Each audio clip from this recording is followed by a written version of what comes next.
Well, hey y'all. My name is Willie Lawson. This is Saxophone Factory. It is Christmas break for us, and I don't have any students, and I don't work at my other job except on the weekends. And I'm going to work Friday today because I worked Friday and Saturday last week. Note to self: don't do that anymore. Anyway, we left off, as best I can tell, on the Rubank Advanced Method Volume 1, Unit 7. So now we're going to start on the Advanced Method number 8. All right? The Advanced Method Volume 1, Unit 8 starts on page 7, and it encompasses exercises 14 and 15. They're both in the key of A minor. Wish me luck. And the trick is, don't go too fast, because you're working. You're not showing off. You're not performing. You're working. There you go. Reminder to myself, right?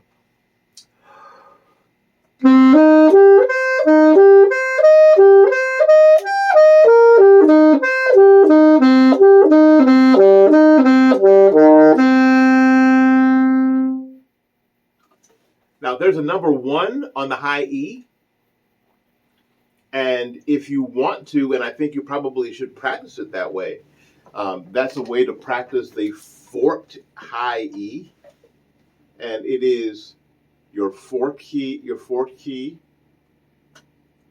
C key, and your G key, and your octave key, and that will produce your high E. So when you're going up, you have E, A, C, E, and then C, A, E, C. It's good to practice it both ways with the side E and the front E, or the fourth E. All right, number 15. Not too fast, Willie. Right?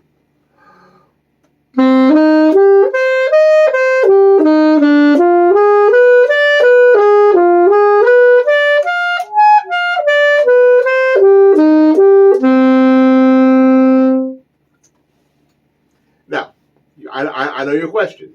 Your question is going to be, should I go from the high D to the forked F? No, because you're here and here.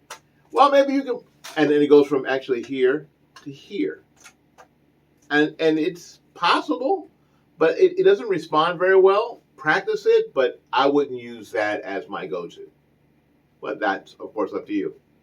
And all of you just do whatever the heck you want to do anyway, so, you know. All right, let's see. Let's move on. Unit 8. The next one is a repeat from Unit 7. That's page 25, number 7. Let's see here. All right. It's sort of a lengthy etude, and the trick is, it does say allegro, but practice it slowly, or slow enough to be able to play it correctly, and then after you get it, then you speed it up. All right, here we go. I have not warmed up, so wish me luck. Okay?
Now,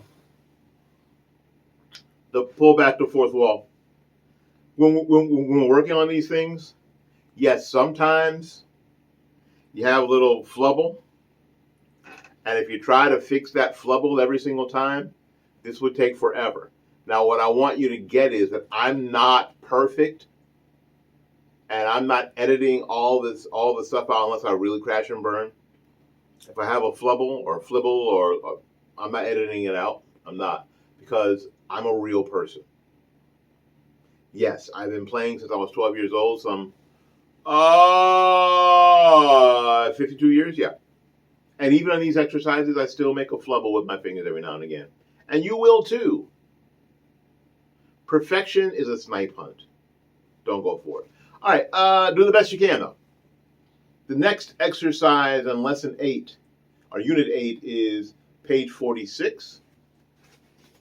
Page 46. Looking for it. 51. 46. Number, which one? 7. All right. I'm going to lift this up a little bit so I can see it. Again, one of those things where you want to take slowly the first time. I'm going to do it twice. I'm going to do it slowly the first time, like you should do it, and then I'm going to try to speed it up the second time. I want to try. Wish me luck. Okay.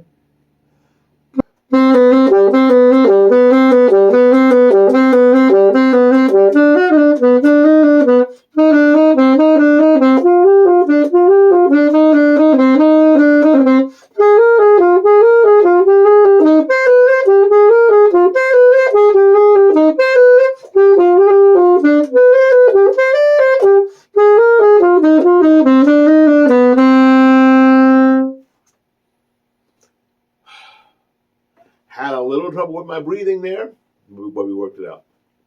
There you go. All right, what's the next one? Unit 8, pages 54, 17, and 18.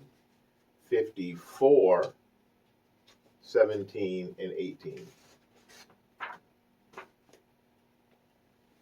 Now, this one is asking us to use our chromatic F sharp or G flat.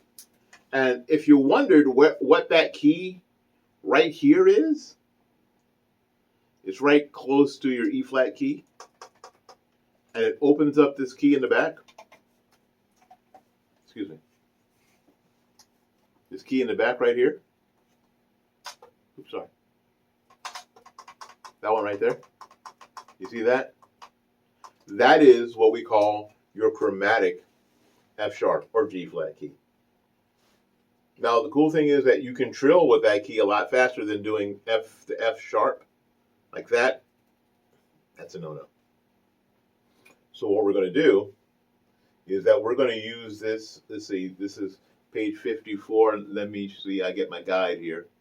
54, number 17 and 18. Well, we're going from F to G flat, F to G flat on number 17. And then we're doing a chromatic passage on number 18, right? Make sure I get the right ones. 17 and 18. Here we go. Here's 17. Using that key there.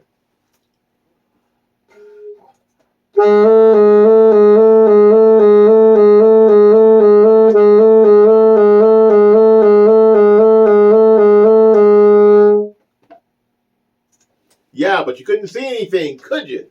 Now through the magic of media, we're gonna make an adjustment, and then you'll get to see it. All right, we're going to do 17 and 18, and you'll get to see how we invoke this key right here, which is our chromatic F sharp key. I use the third finger because it's the closest to it. And instead of trying to use your second finger, which means look what you have to do with your hand. And then you have to move back, is a big deal. I use my third finger, moving from here back to there is is easier, and I've maintained the shape. So use your third finger, not your second finger. Don't do this. All right, here we go. Number 17. 1, 2.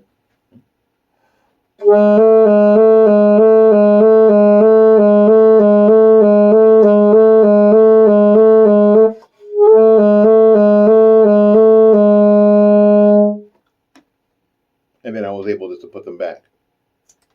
All right, here's number 18. So you get to see the use. Here we go. Ready?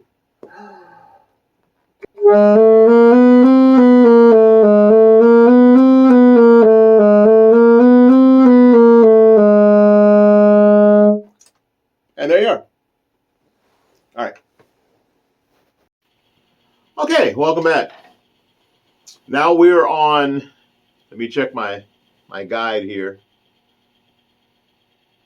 Page 61, number 7. Now, these are the grace notes. Okay? The grace notes come in 2 types. And we learned there are short notes, short grace notes, appoggiaturas, and there are short grace notes. We are first going to learn the appoggiaturas, which are long grace notes. Okay? For instance, if you have a 8th note grace note without a slash through it, then you take the value of the note it's attached to and you divide it in half. So if you have that tied to, connected to a quarter note, then you just have 2 8th notes. Pretty easy, right? No problem. All right. Look at page 61, number 7. You've heard this melody. It's a melody by Haydn. There we go. 1. Adjust your neck strap. Wipe out your neck. 1, 2.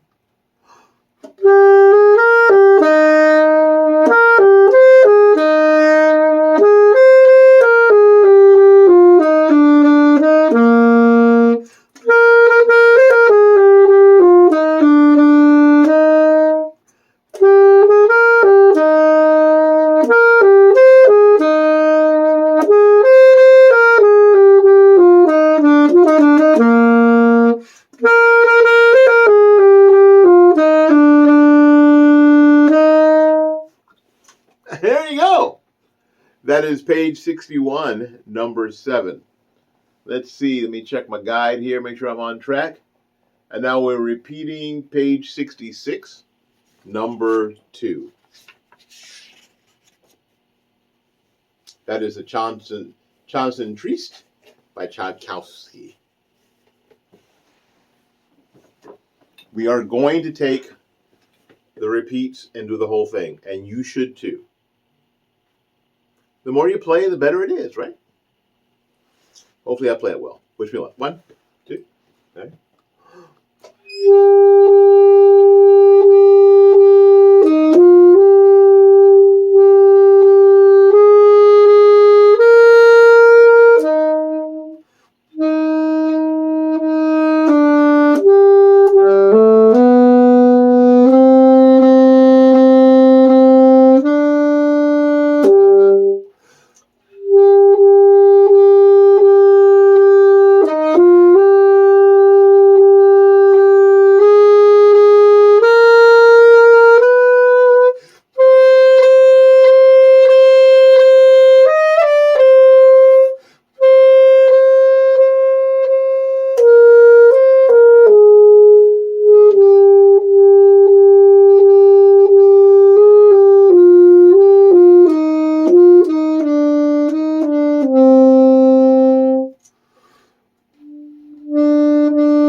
Page 66, number 2. And I think that's the last one.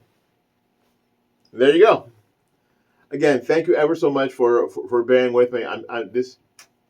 What you're doing is by yourself. This takes forever to do. It took me 3 years to do the elementary book, just because of time and moving the thing up and down. It just takes time to get them all done and get them practiced so they're not terrible. I will make a mistake, and you can point it out, and that's fine, because I'm not perfect, and I don't practice these things day and night. I do not. Normally I sit down and play them for you, cold. Maybe other people are more polished, but there's nobody more real. In any case, thank you ever so much for tuning into the Saxophone Factory. Again, my name is Willie Lawson. Until I see you again, keep practicing.